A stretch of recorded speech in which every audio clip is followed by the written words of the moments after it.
नमस्कार साक्षी news network और आप सभी का स्वागत है। पूर्वोत्तर भारत पूरी तरह कांग्रेस मुक्त होने की कगार पर है। एक तो पूर्वोत्तर के किसी भी राज्य में कांग्रेस की सरकार नहीं बची है और अब देश के संसदीय इतिहास में पहली बार ऐसा हुआ है कि संसद के उच्च सदन राज्यसभा में पूर्वोत्तर क्षेत्र से कांग्रेस का कोई सांसद नहीं है। पूर्वोत्तर के 3 राज्यों की 4 राज्यसभा सीटों पर हुए चुनाव में भाजपा के नेतृत्व वाले एनडीए ने जीत हासिल करके कांग्रेस को तगड़ा झटका दिया है। असम में कांग्रेस विधायकों की क्रॉस वोटिंग और विपक्षी गठबंधन में बिखराव से एनडीए ने राज्यसभा की दोनों सीटें जीत ली, तो त्रिपुरा में भी बीजेपी को शानदार जीत हासिल हुई। इसके साथ ही नागालैंड में तो भाजपा उम्मीदवार का निर्विरोध निर्वाचन हो गया। नागालैंड में भाजपा की एस फांगनोन कोन्याक ने नया राजनीतिक इतिहास रच दिया है, क्योंकि वह राज्यसभा के लिए चुनी जाने वाली राज्य की पहली महिला बन गई हैं।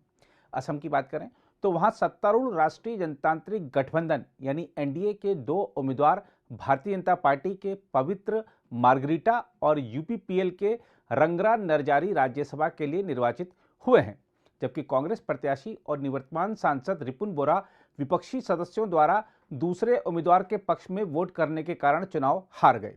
भाजपा प्रत्याशी पवित्र मार्गरीटा को 46 मत मिले, जबकि रंगरा नरजारी को 44 और रिपुन बोरा को 35 वोट मिले।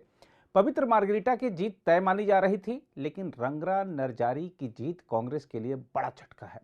रिपुन बोरा संयुक्त विपक्ष के उम्मीदवार होने के बावजूद हार गए, जो दर्शाता है कि मुख्यमंत्री हिमंत बिस्वा शर्मा के आगे विपक्ष की एक नहीं चल पा रही है।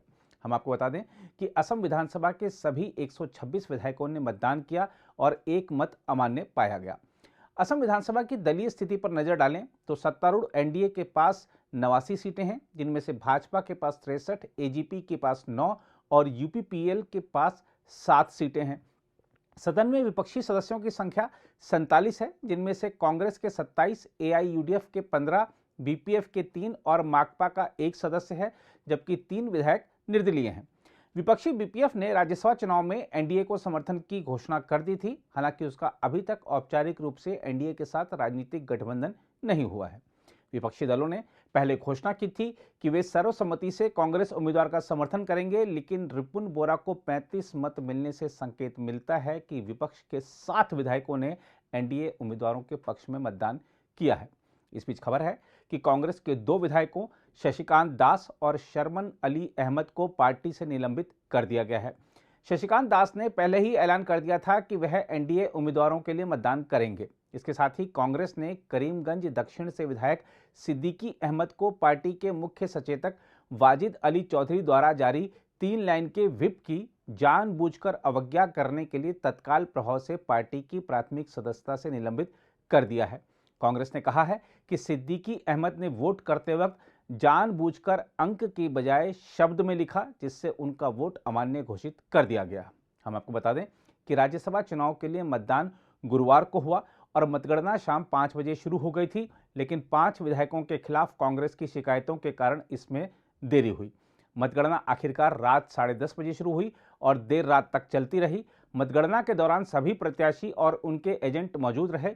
चुनाव परिणाम के बाद मुख्यमंत्री हिमंत बिस्वा शर्मा ने कहा कि विजयी उम्मीदवारों को विपक्ष के विवेकपूर्ण मत मिले हैं। उन्होंने पहले ही एआईयूडीएफ को छोड़कर विपक्षी दलों से सत्तारूढ़ गठबंधन के उम्मीदवारों के लिए वोट देने की अपील की थी। उन्होंने कहा, असम ने एनडीए के 2 उम्मीदवारों को निर्वाचित कर एक बार फिर प्रधानमंत्री नरेंद्र मोदी पर भरोसा जताया है। इस बीच कांग्रेस ने आरोप लगाया है कि राज्यसभा चुनाव में विपक्षी प्रत्याशियों के साथ विश्वासघात करने के बाद एआईयूडीएफ के 5 विधायक शुक्रवार को सुबह मुख्यमंत्री के आवास पर गए।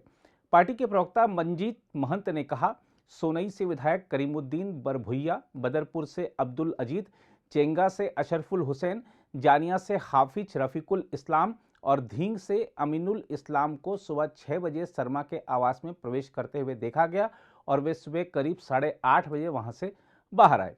बहरहाल कांग्रेस सदस्यों रिपुन बोरा और रानी नारा की ओर से खाली हुई सीटों पर जीत हासिल करने के बाद पवित्र मार्गरीटा और रंगरा नरजारी ने अपनी खुशी जाहिर की है। ये असमवासी का जीत है, ये मेरा भाजपा का प्रत्येक कार्यकर्ता का जीत है।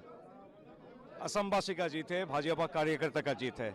We are very much happy that both of us our ally UPPL's candidate Mr.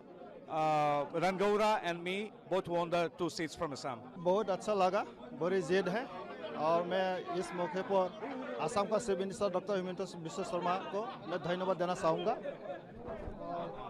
हमारा जो पार्टी का जो प्रमुख है यूपीपीएल का प्रेसिडेंट प्रमोद बोरो जी और भारतीय जनता पार्टी स्टेट राज्य कमेटी का प्रेसिडेंट भवेश कलिता जी, असम गण परिषद का प्रेसिडेंट उत्तल बोरा जी, उन लोगों को मैं आंतरिक धन्यवाद देना। त्रिपुरा की बात करें तो राज्य भाजपा के अध्यक्ष डॉक्टर माणिक साहा ने एकमात्र राज्यसभा सीट पर हुए चुनाव में जीत हासिल की है। डॉक्टर माणिक साहा को 40 वोट जबकि उनके प्रतिद्वंद्वी माकपा उम्मीदवार भानुलाल साहा को 15 वोट मिले। हम आपको बता दें कि सत्तारूढ़ भाजपा के नेतृत्व वाले गठबंधन के घटक दल Indigenous People's Front of Tripura के एक विधायक ने मतदान नहीं किया। नागालैंड में भाजपा ने निर्विरोध चुनाव जीता। अब तक यहां की राज्यसभा सीट पर भाजपा की सहयोगी पार्टी एनपीएफ का कब्जा था।